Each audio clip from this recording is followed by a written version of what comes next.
మీరు గ్యాస్ ప్రాబ్లంతో బాధపడుతున్నారా? అయితే ఈ వీడియో మీకోసమే, సో మిస్ కాకుండా చూడండి. ఈ వీడియోలో మనం గ్యాస్ ప్రాబ్లంకు న్యాచురల్ గా ఎలా చెక్ పెట్టాలో తెలుసుకుందాం.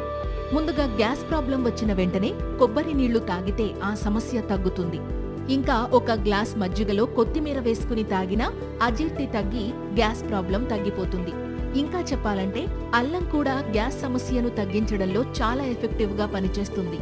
ఇక వెల్లుల్లి కూడా గ్యాస్ ప్రాబ్లంను తగ్గించడంలో న్యాచురల్ మెడిసిన్ లా పనిచేస్తుంది. ఇక దాల్చిన చెక్కను నీటిలో మరిగించి ఆ వాటర్ను డైలీ తాగడం వల్ల గ్యాస్ ప్రాబ్లం తగ్గుతుంది. అలాగే నల్ల మిరియాల పొడిని పాలల్లో కలిపి తాగినా ప్రయోజనం ఉంటుంది. అంతేకాకుండా ఒక గ్లాస్ వేడి నీటిలో కాస్త ఇంగువ వేసి తాగితే గ్యాస్తో పాటు అజీర్తి, కడుపు నొప్పి వంటివి కూడా తగ్గిపోతాయి. సో వీలైతే మీరు కూడా ట్రై చేసేయండి మరి. Thank you.